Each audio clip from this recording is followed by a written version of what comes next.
Hey, what do you see? Some new optics products. Oh, you mean like binoculars? Yeah, well, Scopes? mostly scopes is what I found. But Well, did you find anything that's really impressed I you? found some really cool hunting optics. Hunting optics? And there were some cool changes to some of the more familiar ones as well. Oh, I bet you there's like computerized changes. Well, there was some for sure. Yeah. Burus Seems had like some where they're cool all going. products. Hey, why don't we go look at different optic companies and see what they're doing to rifle scopes and binoculars these days, because computers are really starting to become a prominent part of a rifle scope. Yes. Let's see what they've got.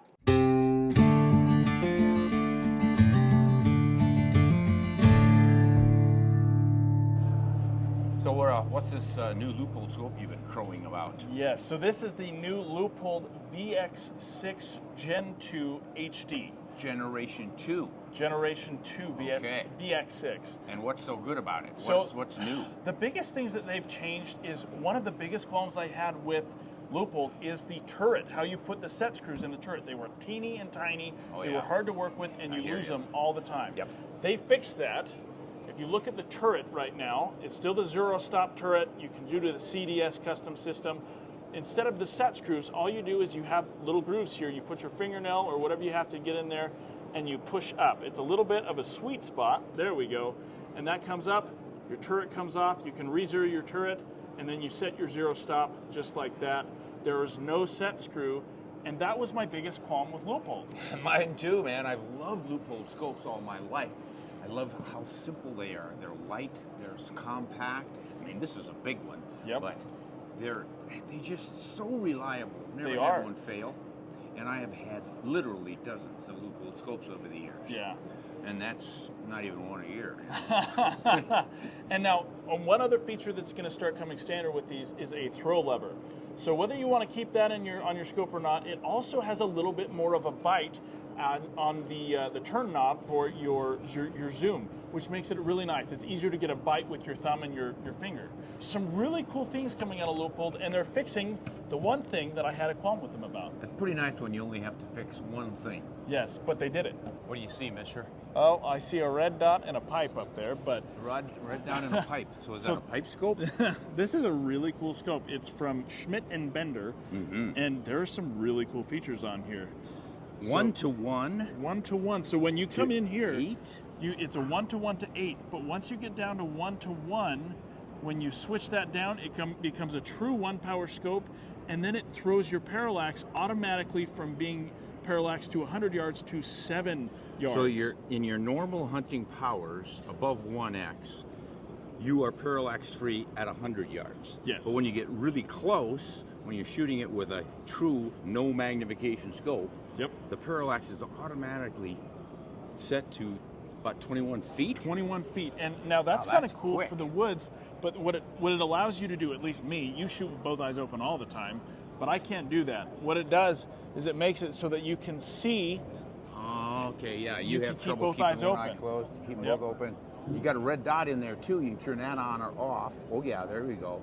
Red dot, quick, bang. So this would be a great scope for somebody who's traditional woods hunter, Yes. close range stuff. Or maybe But if you even need to reach on your out- bear defense rifle, right? Oh yeah, bear defense.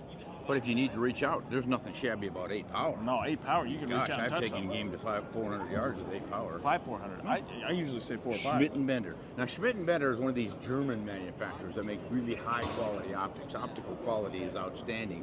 They've been around forever and a day, and they make good rugged quality scopes as well. So if you're looking for something for your close range hunting in brush country, and you really want the kind of the ultimate, Is that cool scope? yeah, I've never seen one that would adjust parallax for you just by turning the power down. That is definitely unique. I want to check out Schmidt Bender. Look at this thing's adorable from Burus. This thing is great. It's adorable, man. That thing's bad to the bone. Okay, sorry. It is a beautiful scope. It is very nice. And man, this is super cool because in the backcountry, I think that, what is this, 15 ounces? Yep.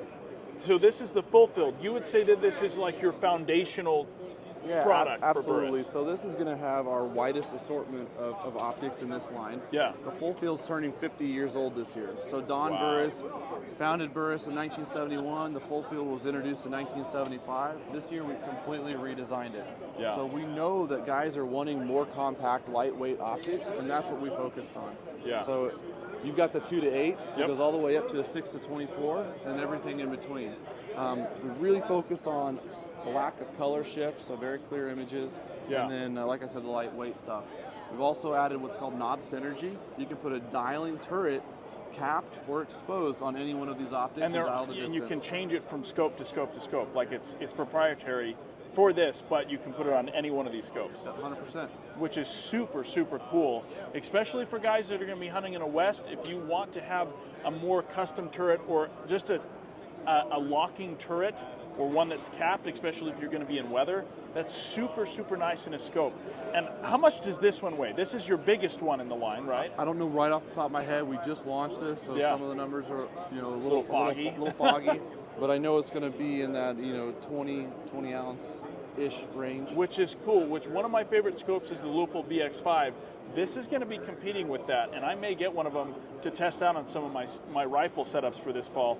Now this one is one that I really like. This is a 2 to 12, I believe. 2.5 to 10. 2.5 to 10. Yep. Beautiful. Really nice. We offer illuminator reticles, non-illuminator reticles, side parallax on some of them, so we'll definitely get you one to test out. Thank you so much, Jordan. I appreciate it. Something you just don't see in precision scopes is small size. These are a new optic from GPO, German Precision Optics, that are very, very small but are loaded with features. You got a locking turret that comes with a free custom turret, parallax, illumination, and a range of 4 to 16 on the magnification range. Look at the size of that. They're tiny. This weighs right at 20 ounces and is an awesome scope for your precision crossover hunting and tactical, if you want to use that term, rifle scope. Little 30 millimeter main tube, and these sell for right around $600. $599 for the second focal plane one, and I think about $650 for the front focal plane, mill and mill. Mill turrets, mill reticle. Yes. This one's more geared for hunting. What do you got there? So this is a 3 to 12. That one's a 4 to 16. This is a 3 to 12. The difference between the two, or the biggest difference just from the top, is obviously the magnification. But here you have a locking turret that is exposed. This one you have to unscrew. It's a cap turret.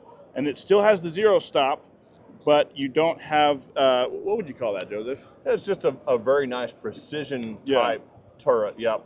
It's exposed. You don't have to spin a cap off. It's got dual rotation. It's got a second rotation indicator, so which is super nice. Yeah.